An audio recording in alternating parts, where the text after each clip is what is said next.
denne video vil jeg illustrere, hvad inner join og outer join er, og give nogle eksempler på dem. Man bruger join, når man vil hente data ud fra 2 eller flere tabeller i en database. Vi skal derfor have oprettet en database med nogle tabeller og noget testdata. Vi starter med at oprette databasen. I dette eksempel kalder vi den for school. Derefter skal vi fortælle programmet, at det er school-databasen, som vi vil bruge.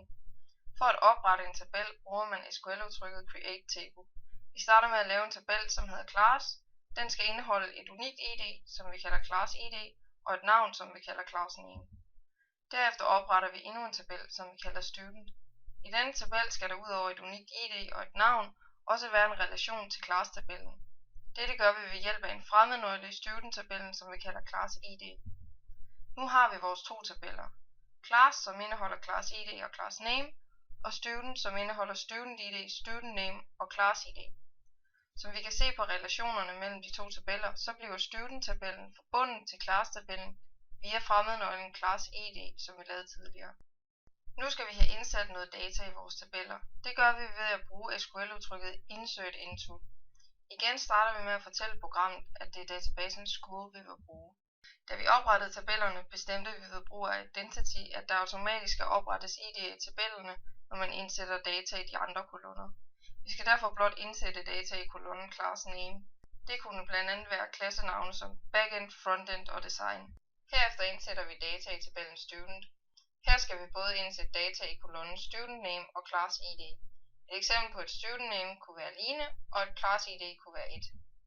Nu har vi to tabeller med data. Class-tabellen, som indeholder 3 class name, som hver især har et unikt class ID. Og student-tabellen, som indeholder 6 student name, der også hver især har et unikt student ID, samt et class ID, som refererer til class-tabellen. For at illustrere de to tabeller, tegner vi en cirkel for hver tabel med dens indhold. Dette cirkel skal illustrere class-tabellen, og denne cirkel skal illustrere student-tabellen. Dem skal vi bruge senere, når vi skal illustrere inner join og outer join. Når man skal lave en inner join, starter man med at selekte de kolonner, som man vil have vist fra to forskellige tabeller. I vores tilfælde er det class name-kolonnen fra class-tabellen og student name-kolonnen fra student-tabellen. Derefter vælger vi, at vi vil have den vist fra tabellen class, hvorefter vi inner joiner med tabellen student. Dette gør vi ved at specificere, hvilken kolonne fra class-tabellen og hvilken kolonne fra student-tabellen, der refererer til hinanden. I vores tilfælde er det class ID.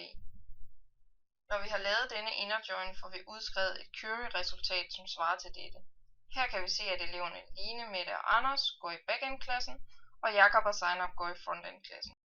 For bedre at illustrere, hvad det er for noget data, der bliver vist, når man laver en inner join, bruger vi de to cirkler fra tidligere. En inner join viser kun det data, hvor der er et match mellem de to tabeller og ikke andet. Nu prøver vi at lave en left outer join. Når vi laver en left outer join, bruger vi næsten de samme SQL-udtryk, som vi bruger ved inner join. Men i stedet for at skrive inner join, skriver vi left outer join.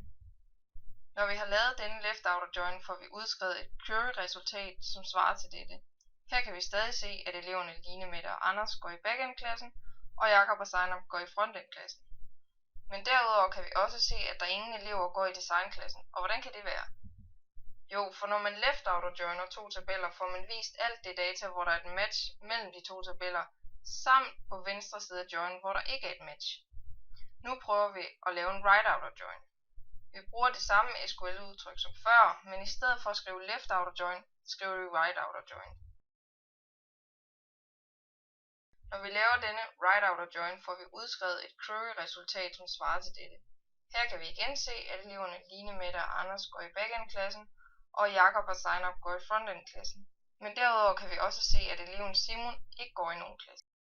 Når man right outer joiner to tabeller, får man igen vist alt det data, hvor der er et match mellem de to tabeller. Men i stedet for at få vist, hvor der ikke er et match på venstre side, får man vist der, hvor der ikke er et match på højre side af joinen. Nu prøver vi at lave en full outer join.